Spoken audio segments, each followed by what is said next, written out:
Okay, so for some reason, my character doesn't always, this character doesn't always move its mouth to my voice, so I'm not too sure what's happening there. Maybe it's thinking too much, I don't know. Anywho, okay, so what I thought I would talk about is I don't know if this is interesting to anyone, but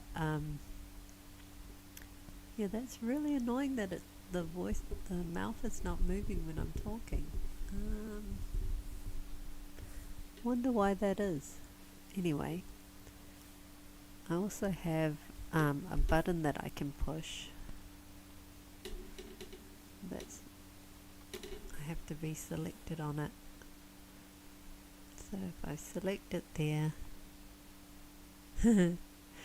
yeah. So what I was thinking is that I wanted to, maybe I'm too quiet. If I talk, oh, there. Hello? Yeah. Okay. Sorry. I'm all over the place, I know. I'm actually feeling not too nervous, but I get a bit nervous when I'm doing this. I thought I would talk about the haka because it seems to be something that a lot of people are interested in. Well, or they either love it or they hate it, really. And I think a lot of people don't know much about the haka. It's the dance that people do. It's kind of famous at the moment because that I can't remember her name, but the woman in Parliament was protesting, and just all the people from the Maori Party all did the haka, and some people loved it, got really emotional, and other people just really hated it. And it seems to be there's like a little bit of a misunderstanding about the haka. So I just thought I'd show some of the things that I'd looked up about it. Yeah, so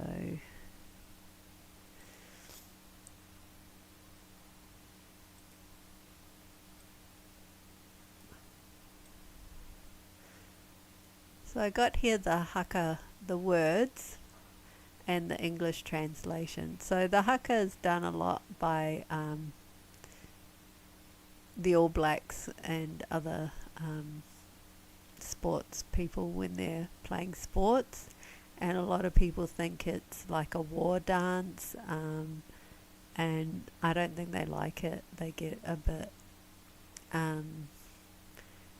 maybe they feel a bit intimidated. I'm not too sure, but anyway. So, but the story behind it is there was a chief called. So I'll talk about the lyrics, but first I thought to give a background to the song. There was a chief called Te Paraha. Te Paraha. And he was running away from another tribe. He was involved in a lot of fights during the Musket Wars, which was fighting between tribes when I guess muskets arrived on the scene, and it gave some of them a competitive advantage.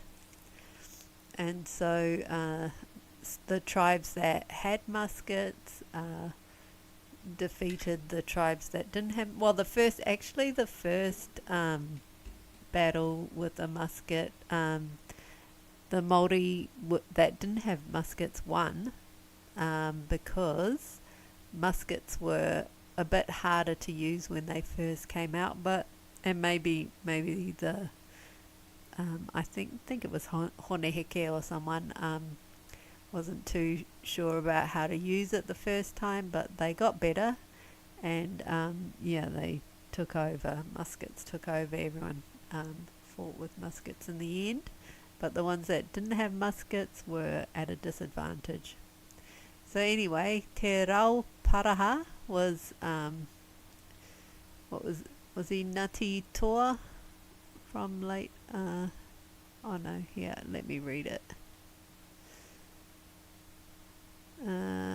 Was the son of Wera Wera of Ngati Toa, yeah. So,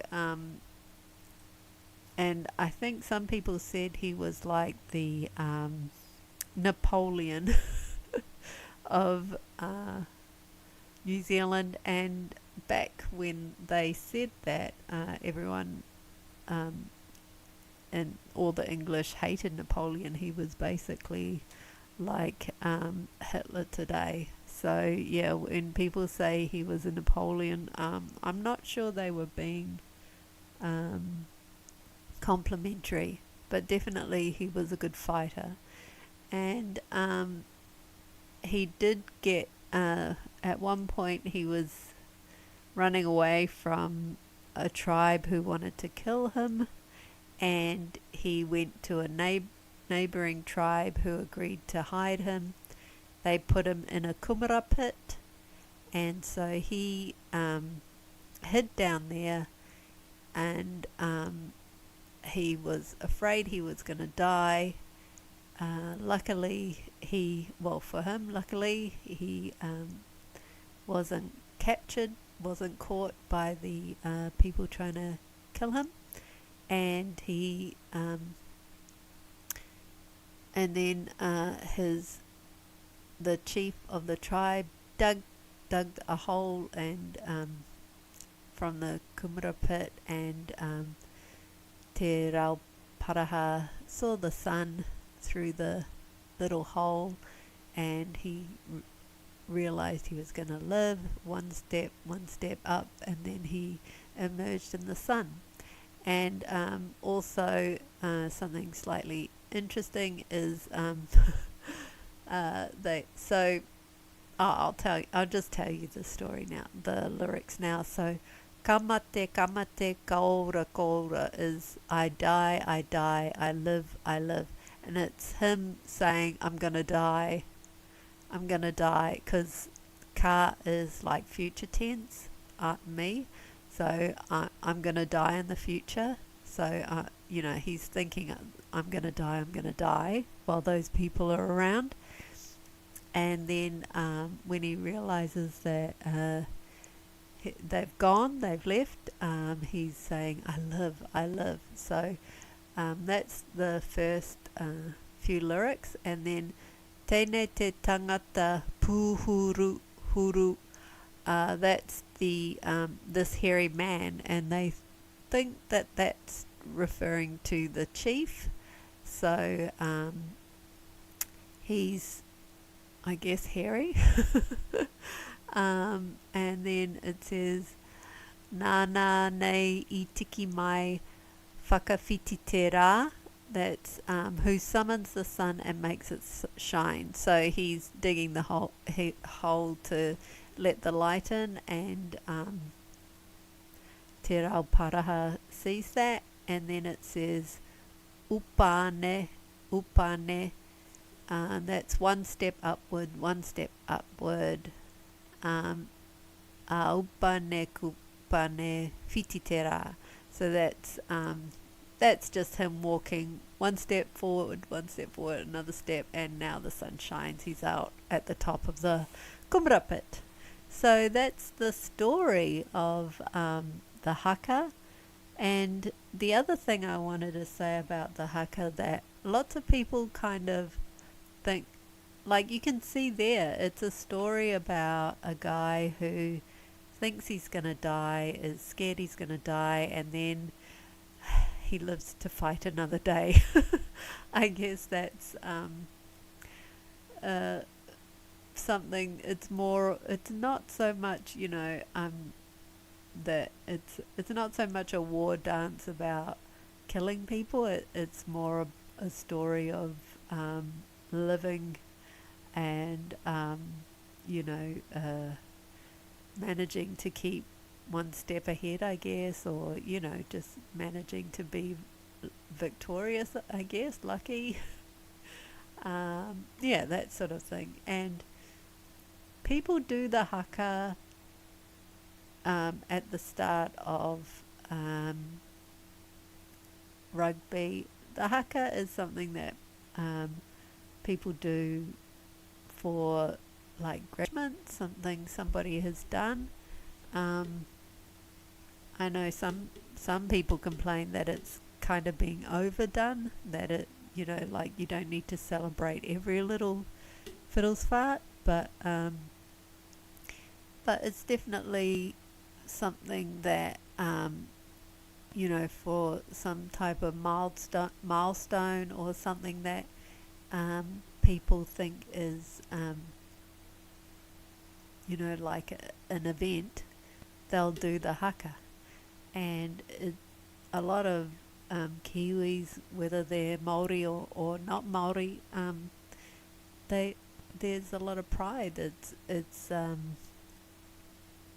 It's connected with rugby, sports, and you know, I mean, definitely there'll be some Kiwis that just don't like it. Just like, you know, there's always different people, and I know some people don't like it because they don't understand it at all. Even if they've lived here, they might not have necessarily, like most people speak English, and um, it's not really. Uh, I guess some people are a bit intimidated if they're um, just yeah, just like anywhere, you know. So everyone's different, but a lot of people in New Zealand connect it with fun and you know, sport and uh, just an enjoyable part of New Zealand culture. And I guess it also kind of hypes them up a bit, ready to play sports sometimes, you know, like it's kind of invigorating. But the interesting thing is the hakas have been done. That's everyone says the haka, but there's lots of different haka.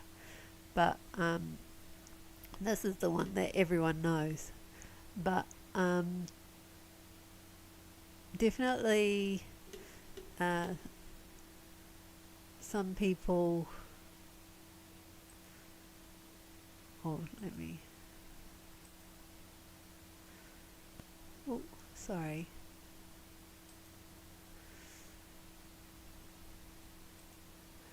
Definitely, like some people will